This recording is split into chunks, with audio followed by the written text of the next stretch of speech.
Il y a quelque chose que je voulais vous parler aujourd'hui, c'était par rapport aux récompenses.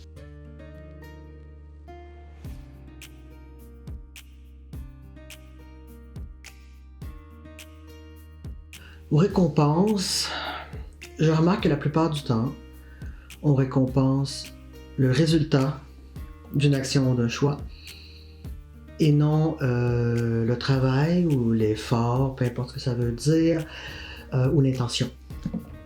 Et ça, c'est quelque chose qui était difficile aussi dans certaines de mes relations passées.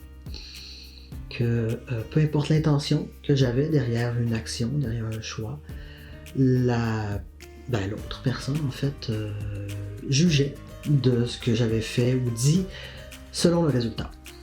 Donc, peu importe si mon intention était bonne, si le résultat n'était pas à son goût, j'étais pas réprimandé parce qu'on est des adultes, mais critiqué, voilà. Et c'est quelque chose que je remarque qui est là depuis l'école, en fait. Tu sais, l'école, j'en parle quand même souvent parce que on est à l'école depuis qu'on a 5 ans. Depuis qu'on a 5 ans, on est à l'école. Jusqu'à souvent 26, 27 ans, dépendamment des études qu'on fait, puis sinon jusqu'à 21, 22. Mais on est à l'école. Puis l'école juge et récompense les résultats. Et comme on est à l'école depuis qu'on a 5 ans, et que tout le monde est à l'école depuis qu'ils ont 5 ans, ben tout le monde apprend à récompenser les résultats. Et pas juste dans le contexte scolaire, mais dans le contexte familial, dans le contexte un peu partout finalement. On apprend que c'est le résultat qu'on doit récompenser et non ce qui a mené à ce résultat-là. Et je trouve honnêtement que c'est nuisible. C'est parce que le résultat, on ne peut jamais le contrôler. On ne peut pas contrôler les résultats.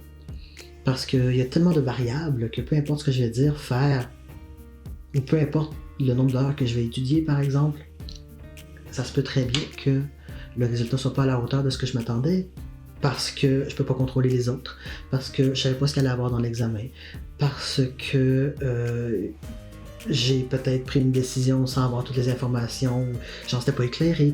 Il y a tellement de raisons pour lesquelles un résultat ne peut pas être à la hauteur de ce qu'on s'attendait. Et donc, pourquoi critiquer ou récompenser les résultats? Ça fait des gens qui ont atrocement peur de prendre des décisions. Parce qu'ils se disent que ils risquent de prendre la mauvaise décision, qui ont énormément peur de faire des changements dans leur vie, parce qu'ils se disent que ça va peut-être faire pire.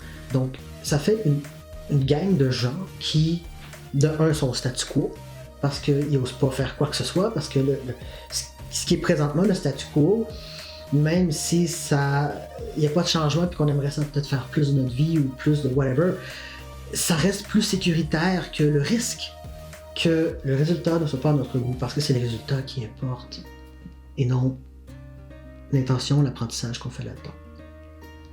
Et ça fait aussi une gang de gens qui sont particulièrement anxieux par rapport à leurs résultats et qui jugent leur valeur comme personne selon leurs résultats. Et là, vous voyez à quel point ça peut être toxique. Parce qu'une personne va passer des heures et des heures à étudier, il va avoir un 64%, puis il va se dire « My God, je suis nul, je suis pas à ma place ». Au lieu de se demander « Mais pourquoi j'ai eu cette note-là? Puis qu'est-ce que ça signifie surtout? » Peut-être que c'était le premier examen d'une session, puis on connaît pas le prof, on sait pas ce qu'il veut. Peut-être qu'on était stressé, puis on a tout oublié. Puis peut-être... ça arrive des fois là, qu'on étudie plein de choses, puis qu'on arrive à l'examen, puis c'est totalement les questions opposées à ce qu'on a étudié. Ça arrive, on peut pas tout savoir. Puis des fois, on pense étudier ce qui est important, puis ça ne l'est pas. Mais on se trouve nul, alors qu'on n'est pas du tout nul. Ça n'a pas rapport, au contraire. On est en apprentissage. On peut pas être aussi bon que le prof, on apprend. Mais ça fait aussi que on a peur de prendre des décisions, on a peur de prendre les mauvaises décisions. Et les mauvaises décisions, là, ça n'existe pas. Ça n'existe pas, prendre une mauvaise décision. On prend des décisions. On prend pas ni des bonnes ni des mauvaises. On prend une décision et le outcome, le résultat va nous dire si on continue là-dedans ou si on s'adapte puis on apprend. Il n'y a pas de mauvaise ou de bonne décision. C'est sûr qu'on dit mauvaise décision quand le résultat n'est pas à la hauteur de ce qu'on pensait, et bonne quand ça l'a été, et même plus. Sauf que ça fait en sorte qu'on garde l'idée qu'il peut y avoir des mauvaises décisions, et on a peur de prendre ces mauvaises décisions-là. Alors que si on était dans une société qui récompense et critique le comportement, l'intention, l'action qui mène au résultat, il n'y aurait pas de mauvaises décisions ou de bonnes décisions, il y aurait juste des décisions et on pourrait faire comme ok, bon, ça n'a pas eu l'effet que je pensais, qu'est-ce que je peux faire pour rectifier le tir, qu'est-ce que je vais faire la prochaine fois, comment je peux corriger, comment je peux m'adapter. Puis c'est tellement plus empowering, c'est tellement plus sain comme façon de voir les choses. Si tu es encore aux études, tes notes ne sont pas un gage de ta valeur comme personne ni comme étudiant. Ça veut juste dire que soit il manque de la matière à acquérir, soit tu étais stressé, soit tu as mal compris la question. Et tout ce que tu peux faire, là, c'est prendre ton examen là, quand il est corrigé, puis regarder. Où est-ce que tu as eu des mauvaises réponses? Qu'est-ce que tu peux faire à l'avenir? Est-ce que tu peux prendre des notes de quelque chose à réviser? Puis si tu as eu des bonnes notes, c'est la même chose. Ça veut pas dire que tu es meilleur que les autres. Ça veut pas dire que tu es une bonne personne parce que tu as des bonnes notes. Oh my god, j'ai entendu ça. J'ai déjà entendu ça, que quelqu'un avait des mauvaises notes, il se disait qu'il était pas une bonne personne. Mais c'est pas nécessairement ses parents qui lui ont dit ça, c'est pas nécessairement la société qui lui ont dit verbalement, mais on est tellement stock à voir que les résultats qu'on fait le lien entre les résultats puis la personne. Et si t'es un parent qui a des enfants, peu importe le résultat, ton enfant a fait de son mieux. Puis ça, c'est important. Peu importe le résultat, on fait de notre mieux. Il n'y a personne qui se retrouve devant un examen qui vaut 30% de la session, puis se dire « Ah, je vais faire exprès pour écrire des mauvaises réponses. » Personne. On fait tout de notre mieux à ce moment-là. Puis notre mieux à ce moment-là, c'est pas le même que hier, c'est pas le même qu'il y a 1 heure. On peut pas comparer tout de suite à une semaine auparavant. Donc si vous êtes un parent, récompensez l'effort, récompensez la débrouillardise, récompensez l'apprentissage, récompensez la curiosité, pas le résultat. Puis ça me fait penser à un autre truc aussi. Les parents qui sont donc fiers que leurs enfants aient des bons résultats ou des hautes études, pourquoi? Pourquoi vous êtes fiers que votre enfant ait des bons résultats ou des bonnes études?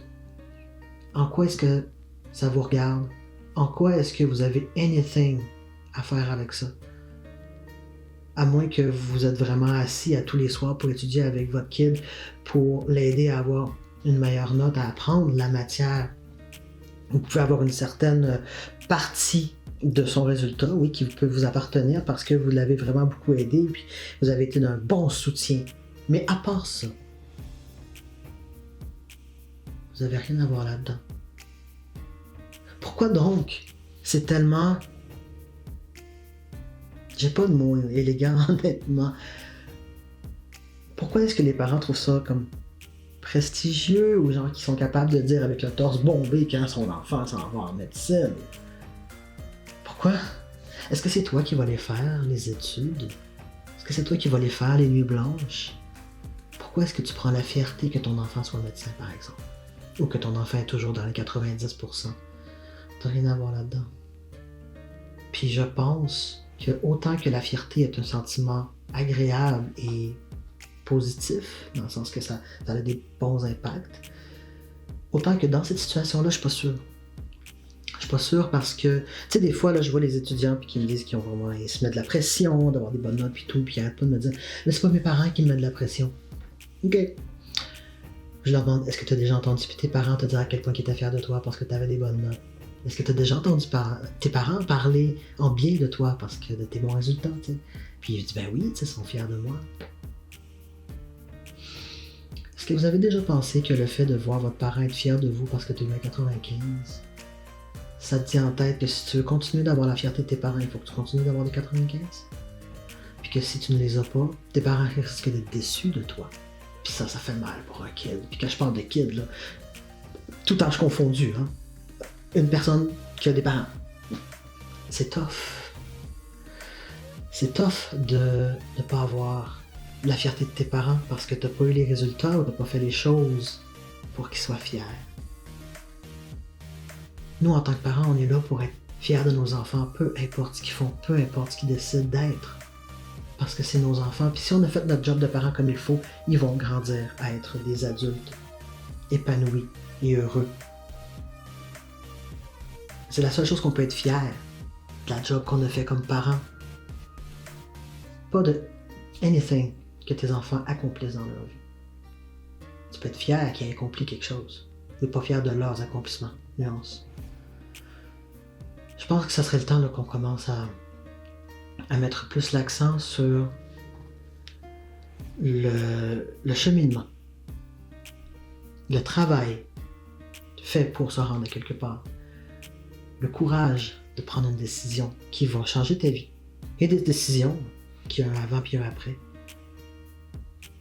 Faut encourager ça, puis récompenser ça. Les accomplissements, les actes, les gestes. Pas les résultats.